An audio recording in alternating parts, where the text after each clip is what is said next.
So ఇప్పుడు wild card entries వచ్చిన తర్వాత హౌస్ అంతా కూడా ఫుల్ వైల్డ్ గా మారిపోయింది అంటున్నారు. లైక్ దివ్యల మాదిరి గారి పేరు ఎక్కువ వినిపిస్తుంది. సో మీ అభిప్రాయం దివ్యాల మాదిరి ఉంది. తన గేమ్ పరంగా ఏమి ఆడట్లేదు, ఎంటర్టైన్మెంట్ చేయట్లేదు. ఓన్లీ అరవడం తప్ప ఓన్లీ అరవడం తప్ప ఏం లేదు. తనకు గేమ్ గురించి ఏం డిస్కషన్ ఏం లేదు. ఓన్లీ మాట్లాడడం, తినడం, అరవడం తప్ప ఏం లేదు. సో ఇప్పుడు ఇదంతా కూడా పక్కన పెడితే ఇప్పుడు దివ్యల మాదిరి గారు ఏ విధంగా ఫేమ్ అయ్యారో 2 తెలుగు రాష్ట్రాలకు తెలుసు. అంటే సో అలాంటి వాళ్ళని షోకి తీసుకొచ్చి జనాలకు ఏం నేర్పిస్తున్నారని షో మీద మండిపడుతున్నారు చాలా మంది ప్రజలు. మీ అభిప్రాయం? అలాంటి వల్లనే బిగ్ బాస్ హౌస్ లో ఉండని హెల్మెట్ చేయాలి. ఎందుకంటే దాంట్లో ఉన్నది కూడా కొంతమంది ఖరాబ్ అయింది. దానివల్ల అందరూ చాలా ఇచ్చేస్తుంది. గేమ్ మీద ఇంట్రెస్ట్ కూడా పోతుంది రాగా. అతని వల్ల హెల్మెట్ చేయాలని బయట జనాలకు చాలా మంది ఇప్పుడు అనుకుంటున్నారు. అంటే కొంతమంది ఆల్రెడీ కేసులు కూడా పెడుతున్నారు షో మొత్తాన్ని బ్యాన్ చేయాలని. ఎట్లా బ్యాన్ చేస్తారన్న?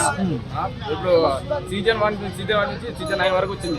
దాని ఎవరైనా చేస్తారా? ఏం చేయలేరు కదా. చాలా మంది చాలా రకాలుగా అంటారు, కానీ ఎప్పుడు ఏం చేయరు. అంటుంటారు, పోతారు. జనాలు ఎంతమంది అంటారు, అంత కామం పట్టించుకో. కానీ బాయ్కాట్ చేయకుండా జస్ట్ ఇలాంటి వాళ్ళని తీసేయాలంట. తీసేయలేదు. ఇది దివ్యాల మాదిరి తీసేయాలి పక్కగా. తీసేస్తే అంత మంచిది. సో ఈ సీజన్ లో ఎవరు స్ట్రాంగ్ కంటెస్టెంట్స్ అనుకుంటున్నారు? స్ట్రాంగ్ కంటెస్టెంట్స్ అంటే వైల్డ్ కార్డు స్టార్టింగ్ వచ్చారు కదా, ఇద్దరు పేర్లు చెప్పండి. ఒకటి వచ్చేసి మన గౌరవ్ అండ్ నిఖిల్, వీళ్ళు ఇద్దరు స్ట్రాంగ్ కంటెస్టెంట్స్. వైల్డ్ కార్డు వచ్చారని గేమ్ పరంగా ఫిజికల్ గా ఇంట్రెస్ట్ చాలా స్ట్రాంగ్ ఆడుతుంది. వీళ్ళిద్దరు టాప్ 5 ఖచ్చితంగా ఉంటారు. లాస్ట్ వరకు ఉంటారు. టాప్ 5 కాదు. ఇంకోటి పవన్ రామరాథ్. ఓకే, రామరాథోడు ఏంటంటే చాలా గేమ్ పరంగా చాలా స్ట్రాంగ్ గా ఆడుతున్నాడు. చాలా మంది బయట ఏంటంటే రామరాథ్ హెల్మెట్ చేస్తే ఎందుకు హెల్మెట్ సేపు గేమ్ అయితే మంచిగా ఆడుతున్నాడు, చాలా స్ట్రాంగ్ ఆడుతుంది. ఆల్రెడీ క్యాప్టెన్ అయ్యాడు. ఎవరు హెల్మెట్ చేయరు. ఇమాన్యుయల్, తనూజ వీళ్ళు స్ట్రాంగ్ కంటెస్టెంట్స్ కాదండి. అది ఏంటంటే ఇమాన్యుయల్ అంటే ఎంటర్టైన్మెంట్ చేస్తాడు, గేమ్ కూడా బాగానే ఆడుతాడు. కానీ తను ఒకసారి క్యాప్టెన్ అవ్వాలి ఇమాన్యుయల్.